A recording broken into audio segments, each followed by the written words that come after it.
We're back on this Monday with Sports Take. Rob Ellis, Derek Gunn, Barrett Brooks in anticipation for the Eagles-Commanders game tonight. Game number 9 on the season as they look to go 9-0. We are joined by our colleague from Birds 365, does an amazing job, not only on that show with Jody Mack for JAKIB Sports, as well as JAKIBSports.com. Catch him all over the place. Philly Voice, 6abc.com post-game show with some guy named Derek Gunn and a host of others.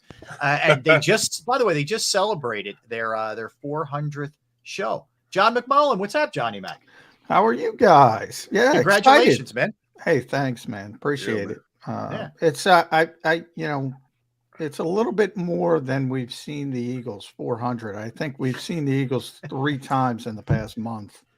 What a weird, not good. Like, it's not good for the fans, Yeah. John. And I understand in the city of Philadelphia, we were caught up in Philly's hysteria with the World Series, right? Yeah, that helped. Understandable, right? But like, I loathe the non-Sunday games. I'll just be frank with you. I don't think it's a good thing for the schedule, and it's quirky and fluky and all that, but I don't know. They got to do better than that.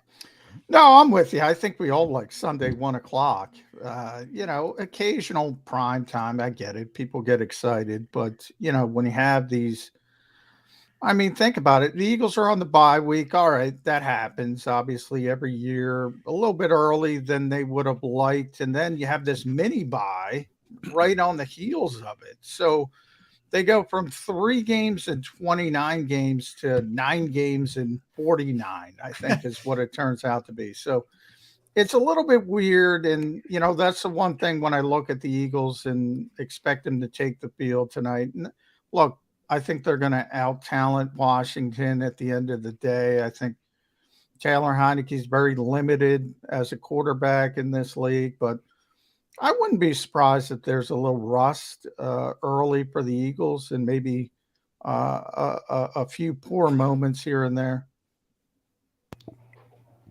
When I look at what this team is as they go forward, how do you see that? I get mad at people saying, "Oh well, maybe they should lose one so they can get back focused." Hell, they haven't lost the focus. Why are we talking about losing focus when we ain't lost it?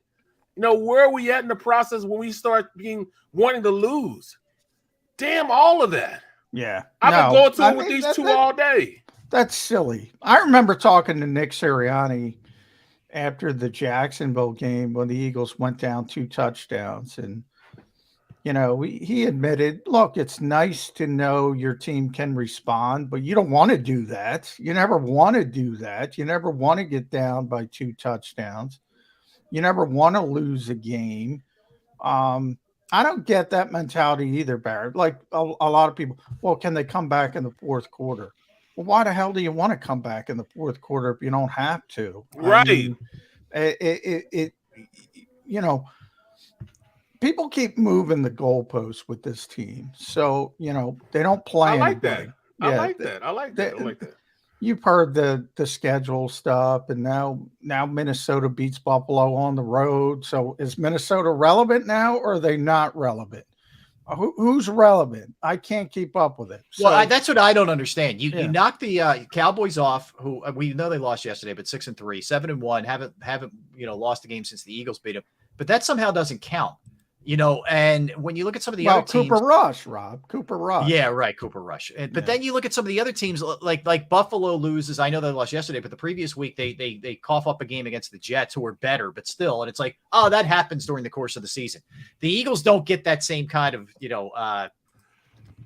I don't know, excuse-making rationale for whatever reason. And I'm not That's exactly sure what I it understand is. why. That's exactly what it is right there. I think it has to do with expectations. Look, I'll be the first in line to say I didn't think the Eagles were going to be this good, but I'm also the first in line to say they are this good. All right, now I've seen it. So Buffalo was supposed to be good. They were supposed to be the favorites to go to the Super Bowl. Kansas City's always a favorite. They're supposed to be good. So people give those teams deference. Josh Allen will figure it out. Look, we got to watch that game. I never get to watch Sunday games. Well, I get to watch them a lot over the past month, but I got to see that game. right? And Josh Allen made more mistakes in the fourth quarter. I said this on our show this morning, and overtime than Jalen Hurts has made all year. Yeah. I mean, he's making mistakes all over the place, but people say Josh Allen. Now, he's got extraordinary talent. I'm not taking that away from the kid, but I mean, you have to give this Eagles team credit. They've managed their plus 15 in turnover ratio, which, coming into this week, number 2 was plus 7. And they're top 5 in explosive plays. So to be able to generate explosive plays without turning the football over, you saw Buffalo. Well, they get explosive play, turnover. That's usually a give and take, not with the Eagles. And that's the reason they're 8-0. Yeah, John, I see a team that's prepared every week. That I'll hit a couple of your checklist here, but they don't turn it over. They take it away. They don't give up big plays. They get big plays themselves, and they get sacks.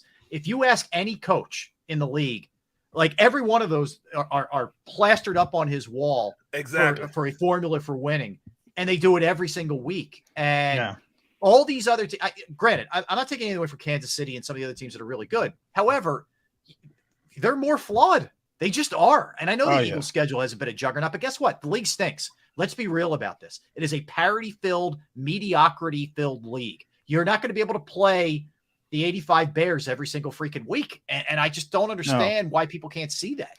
Well, and I would ask those critics, who can they play? Who can they play to satisfy you? And the answer is nobody. The answer is the Super Bowl will be here, and if they're in it, maybe then.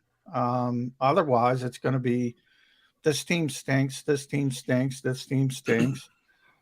I don't know. What do you equate that to? Do you equate it to our quarterback? Because that's the only reason why you differentiate those teams from other teams. It's got to do with the quarterback for this reason, Barrett. If you look at the two teams, everybody, and Kansas City and Buffalo again, if you look at those two teams, Allen Mahomes, at Josh Allen, Patrick Mahomes, from 2 through 53, there's no question the Eagles are deeper and more talented than Kansas City and Buffalo. There's no question. Yep. So it all comes down to the quarterback. And people don't believe, for whatever reason, Jalen Hurts is doing what he's doing. I'll be the first in line to say I didn't expect it, but I'm watching it every week. The kid has been phenomenal. I'm not going to tell you. He's playing at an MVP level. And right now, he just lapped Josh Allen. I don't want to hear about Josh Allen. Thank you. Right now, it's Patrick Mahomes versus Jalen Hurts. And some might want to put two in that conversation. Yeah. I know my partner in the morning does, and that's fine. But I don't want to hear about it. He's been like that ever since the beginning, though. You mean a Josh Allen who leads the NFL in interceptions? That Josh Allen? 4 straight red zone turnovers in the last 2 weeks. And the Buffalo defense gets the big stop on 4th and goal. And, he might have got in, he might not have, but whatever. The call is the call on the field. And the game's over.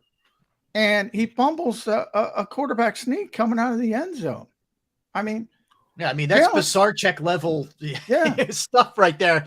But they survived it because they get down the field again. Yeah. But then he throws the pick on his own 20. That was a chip shot field goal, and that game's tied. Yeah, and Patrick Peterson baited him. Very savvy defensive back. Something James Bradbury sort of does to opposing quarterbacks with the Eagles.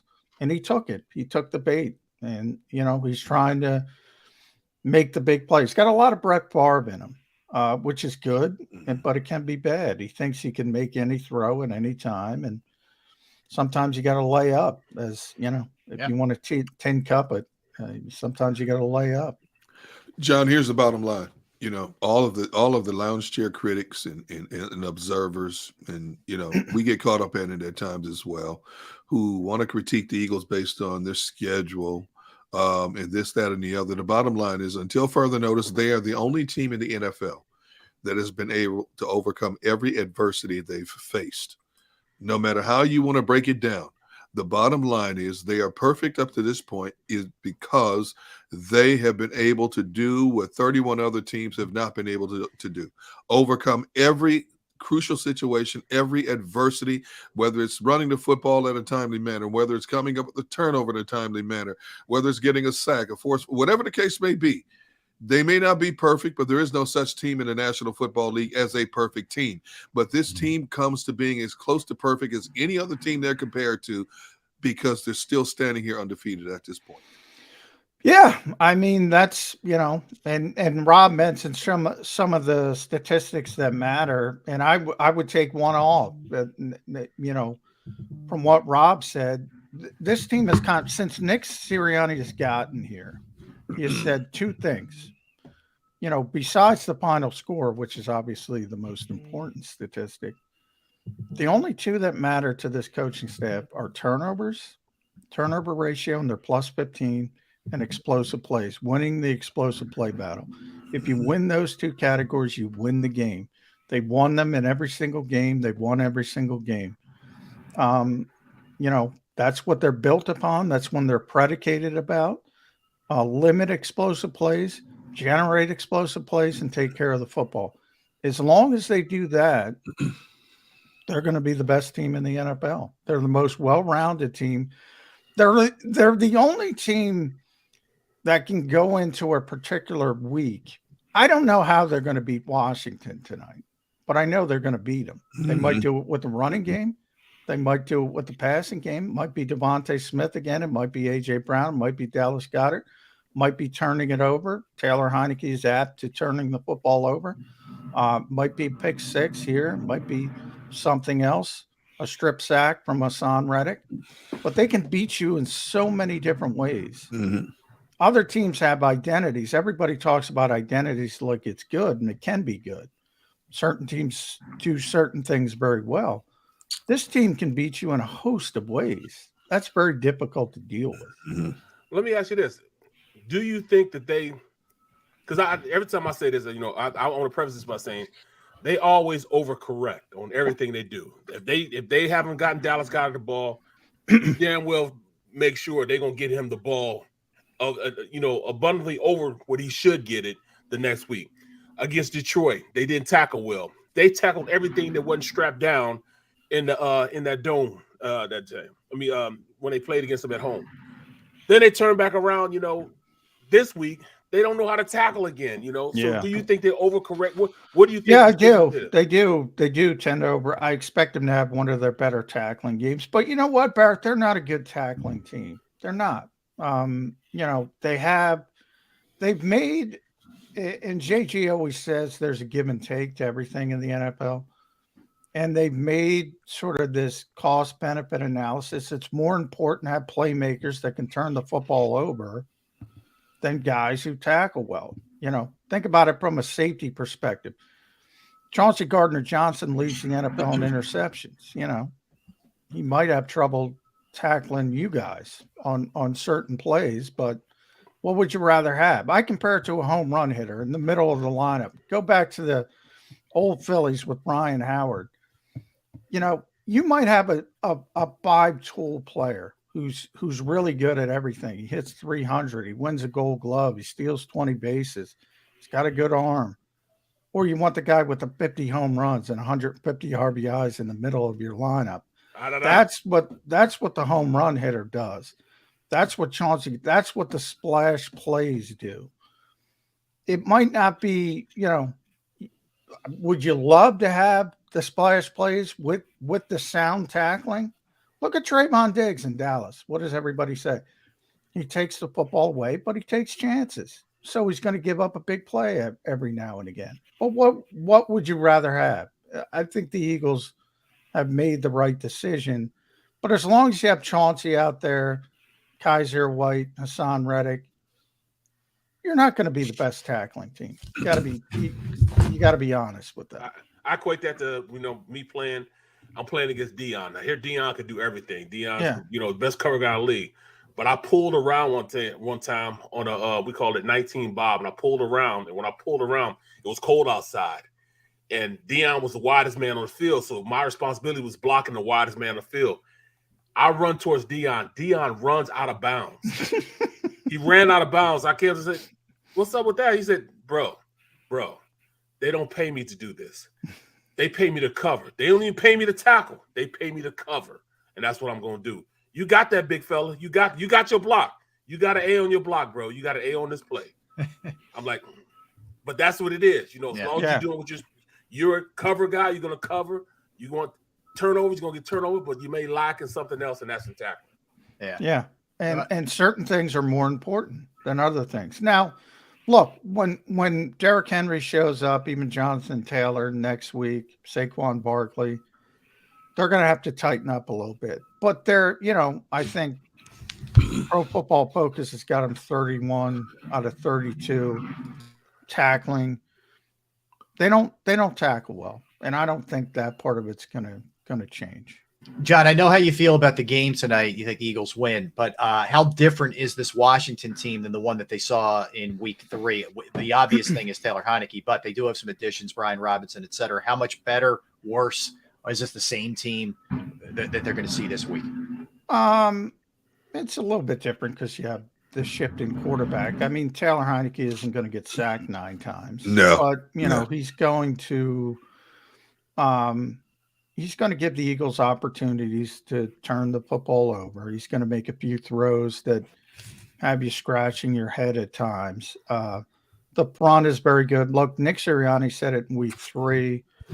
This is the best defensive front we're going to see. Jason Kelsey told me that last week. Yeah, this is the best defensive front in football. Jonathan Allen's playing in an all-pro level. So they're always an issue. Chase Young's not going to be back. He's not going to be active. But even if he was going to play 10 or 15 plays. So they're still really good up front.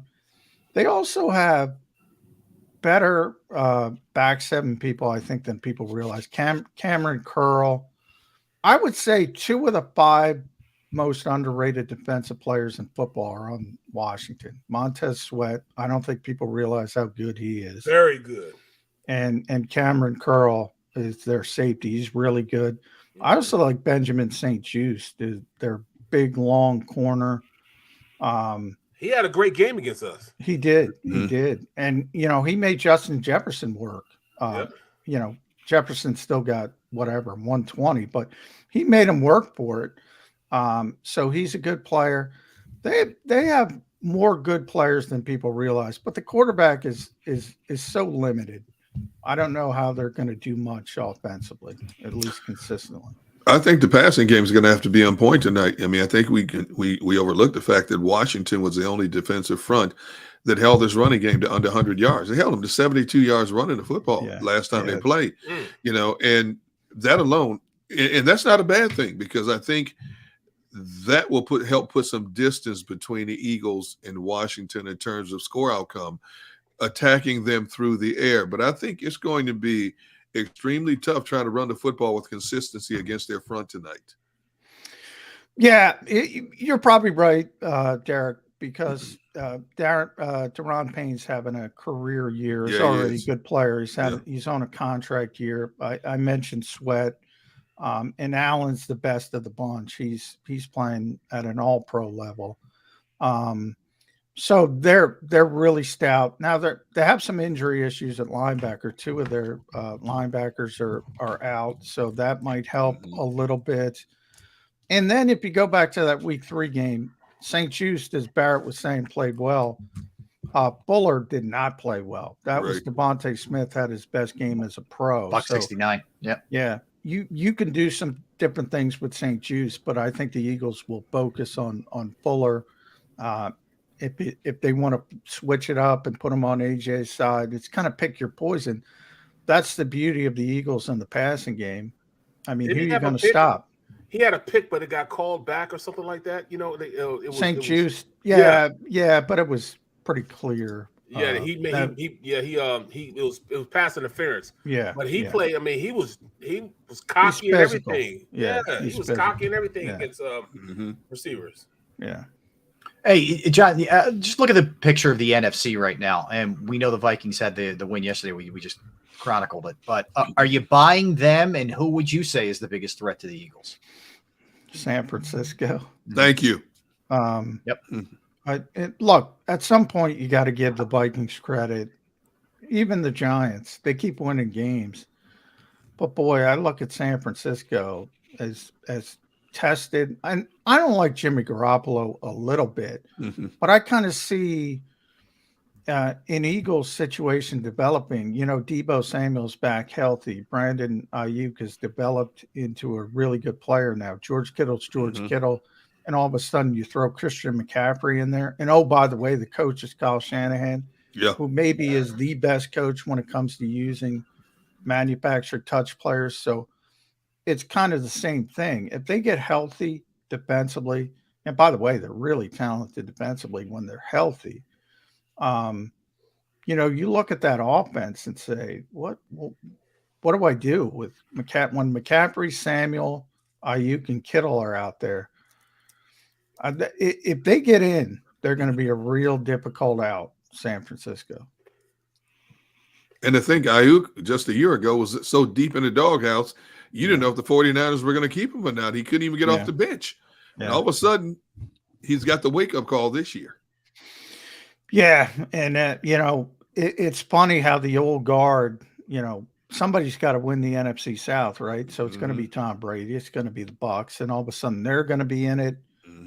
San Francisco is going to be in it. Who knows? Maybe even Green Bay is a wild card. Aaron Rodgers awakens. Watkins had Watson, not Watkins, had 3. Christian Watson had 3 touchdowns. It could be the old guard in that 5, 6, 7 seed, and all of a sudden you see the Giants and the Vikings get upset early in the playoffs. Now that you say it, man, I'm looking at their defense. Because I'm looking at their Armstead is not playing right now. No. Really good 3 technique. Yep. Really good player. And Obakam, he's not playing right now. Yeah. So I would say that, but I mean, you have Lane against Bosa, Jordan Mailata against Obakam. That's a matchup right there, man. With Armstead in the middle of that defense and 2, linebackers that run well too. Greenlaw and those guys. Yeah. Warner might be the best linebacker. I haven't seen Nick Bosa get blocked since he's been in the NFL. Right. He got injured the 1 year, but man, he is tough to deal with. And Kinlaw's not playing right now. Kinlaw's still on injured reserve. Yep. So if they get healthy on the defensive side, look out for that team. And with the way D'Amico Ryans calls a game, because he's sending people left and right. You don't know where he's sending them from, but they're coming. All right, I'm convinced now, D-Gun. That's only because of Max said it. I'm convinced right now that the 49ers are, you guys are trying to talk now he's believing in the They've been trying to talk me into it for the past. God, we've been saying for like the last month, like Barrett, come on. He's like, 49ers. Now you say it, he believes it. We're like the parents that he doesn't pay attention to, and then somebody from the outside says it and he believes it. Right, hey, look, right. I don't care when you believe it or how you believe it, just as long as you believe it. Yeah, they are. I've been fighting you guys for the longest, man. I say what you see is other teams have just sort of like if they're. I didn't believe in them either in any way, shape, or form. But the Rams just buried themselves. The Saints just buried themselves. Like a lot of teams just took themselves out of this completely this past week, I think. Yeah, and the Rams. I mean, who knows? I mean, I can't believe that offense is a bad. A Sean McVay offense is that bad, but they're that bad. I mean, they really are. And now Cooper Kupp is out. Yeah, now Cooper Kupp is out. Obviously this week was understandable. They didn't have Matthew Stafford, but when Ben Skoranek is your second receiver, you got issues. So, for sure. Right, they have talent deficiencies. Where can we catch you? We'll catch you on the post-game show tonight. Is that correct? With Derek and Mike and Seth and Devin, right? We'll catch you there. And post-game, pre-game. Don't forget the pre-game with Barzetta, D-Gun. You'll be a part of that, right? Pre-game show. I'll be there. All right. Halftime show. We got you covered from top to bottom. Pre, half, and post, and then Birds 365 and JAKIBsports.com. Yeah. That's about as good as it gets. 2-hour sleep night. Yeah, that's it. The fun turnaround on a Tuesday. Yeah. I don't want to hear it because I got up and I did the early morning show today. That a So, boy. you know what I'm saying? I was on Eric 94 knows. from Eric 6 knows. to 10. And then Yeah. tonight I got the post-game show and no sleep for the young and Yep. very and good-looking people. No sleep for us. No sleep for the You're ball. so handsome. Good-looking You guys. can lose a little sleep, but it still won't affect anything, Barry. Yeah, I mean, so let's tell face it. him, Yeah. John, no sleep for the ball-headed, good-looking guys, man. Yeah, man. Yeah. Yes. It's not John- going to affect us. So. Appreciate you hopping on, man. Thanks for a couple minutes, and looking forward to your coverage tonight and tomorrow as well. Thanks, John. All right. Thanks, guys. You got it. That is John McMullen. All right, guys. All right. Now you're buying it. Now you're All buying right. it. Out of all this time, you guys finally convinced me. There you go. There you go. John convinced me, not you guys. Well, all right. So real quick before we get a timeout here, and we're going to talk to Amy Fadul at 1:30. But Giants go to we're going to get into this when we come back in the NFL segment. But Giants are 7-2. Vikings 8-1. Bucks got themselves even at 5-5. The Seahawks lost to the Bucks, so they're 6-4 now. And throw the 49ers in there at 5-4. Of those teams, who scares you the most? Is it Derek still for you, the Niners? And if it's not for you, Barrett, who is it? I'm gonna go with you want me to go? Go ahead. Go ahead. Go right ahead. No, go ahead. I'm still gonna go with Minnesota. Because you are what your record says you are. And we're talking about a team that only lost to the Eagles, the best team in the NFL. From top to bottom. And when we played them, Thielen was not playing like Adam Thielen we knew about. You know what I'm saying? KJ Osborne wasn't playing right. But now these guys are starting to make it happen. Cook watch him, man. Next week, he's going to have a great game against Dallas. He's going to beat up on Dallas. I just don't see them being able to, a team being able to knock this team out because they're built well. They got a really good offensive line. People are downplaying how good their offensive line is. I love their 2 tackles. They just went out and got TJ Hawkinson. You know what I'm saying? A tight end so both he can go in the middle of that field and take care of the middle of the field, man. Now they just have those wide receivers on the outside. Now they have somebody in the middle of the field to control the middle of the field. That's all they needed, really, from an offensive standpoint. They have everything from an offensive standpoint: receivers, tight end, running back, good offensive line, and a quarterback.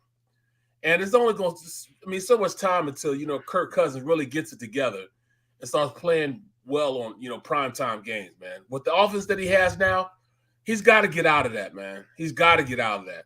And defensively, they're starting to be more aggressive now. Guys are starting to take chances. You look what happened with Patrick Peterson. He's like, you know what? I ain't got nothing else to lose. I'm going to start jumping routes, using my film study, showing these guys, look, we can make these things happen regardless of what Ed Donatelli's calling. You know what I'm saying? Regardless of what he's calling, we're going to play more aggressive. And I think that's what's happening to this defense. These guys are starting to believe in themselves to play tighter on the defensive side of the ball. I got you. And they're really good at winning close games, too. They have won a ton of tight games. How about you, Gunners? Is it still the Niners? As long as Kirk Cousins is under center, until he can win a big game, I'm not buying Kirk Cousins until further notice. All right, number 2, as long as Ed Donatel is calling that zone crap defense, I'm not buying Minnesota on defense. I said they start jumping plays on their own. Yeah, Patrick Peterson, 95 years old, and Josh Allen served up 2. And Stevie Wonders could have seen those picks coming that he picked up. And that's not taking anything away from Minnesota. But you know what? You live by the comeback win. Eventually, you die by the comeback win. There ain't no way on God's green earth Minnesota should have won that game yesterday. Nope. And you look at they've had a couple of those. The Saints game in London. Yeah, a couple. It's 5 or 6 games they've won like that this year. Detroit. They've won 5 or 6 games like that. Yeah. If you're gonna press me right now, I don't want to see Freddie Krueger Brady in a playoff. Yeah. Old man Brady. Yeah. Freddie Krueger. You know what? You think he's dead and he comes back to life. Jason from Friday the 13th. You think you got rid of him? He's come back. And he might be a little angrier now. There's some pictures out with Giselle and a male suitor. Oh yeah. Yes. What? Oh yeah. Oh, let me look at it. Oh yeah. So you guys buried the lead, but I'm supposed to see this already. So Tom Terrific might have a little more edge to him. So did you see? Now we've been just wild by Seattle, the way they've won games, the racking up points. Yep. In all honesty, did you see Tampa Bay jumping out to a 21-3 lead over Seattle? No. Okay. No. And so what is it? They're healthy. Brady's focused on playing football. They're in one of the worst divisions in football. Yep. I do not want to see Tom Brady. Tom Brady, as much as I mean, I don't use the word fear. As much as I wouldn't want to be a first-round opponent seeing San Francisco, I do not want to see Tom Brady, who's a ticked-off Tom Brady. He had to go through the embarrassment of this lawsuit that became, this divorce suit that became public. Mm-hmm. They struggled. They weren't healthy. All of a sudden, Cameron Braid is back. Antoine Winfield is back. Okay, Russell Gage is out. He's coming back. When they have their full arsenal, I don't care what anybody says. They're dangerous. You know, Showtime says D-Gun's a cheesehead. I don't care about that. You know me. You know, here's the difference between me being a cheesehead and your average football fan. I call my team like I see it. You guys will never say that I was on the bandwagon of Green Bay in any way, shape, or form. I told it like it was, and as you guys said, you know what, D-Gun, you were right. I'm telling you right now, Tampa Bay, with Tom Brady now focused and ticked off, that man is dangerous. Yes. At 45 years well old. Said. Well said. Look, I'm with you. I would still, if I was ranking, I'd probably go Niners first, but I would not want Tampa early. That's for sure. All right, let's get a timeout. We'll come back. We'll dive in fully into our NFL segment when we come back, everything that went down yesterday, and we'll certainly continue to discuss the Eagles at 1:30. Amy Fadul is going to join us from NBC Sports Philadelphia. We'll talk about Joel Embiid's historic performance last night. Derek Gunn, Barrett Brooks. I am Rob Ellis. We are Sports Take, JAKIB Sports YouTube Network. All right, time to tell you about Pro Action Restoration. Yes, Pro Action Restoration is the place that you call or reach out to if your home or your business or a property that you own may have had the experience of water, fire, smoke, mold damage. You name it, they can handle it. They're on call 24 hours, 7 days a week to assist. I went through it on a Saturday, called them. They were right over. They diagnosed the problem. They fixed the problem. They cleaned it up. The price was reasonable. It was really an unbelievable experience. They are licensed, bonded, fully insured, and Pro Action Restoration has been serving the tri-state area for more than 2 decades. They will work in conjunction with your insurance company.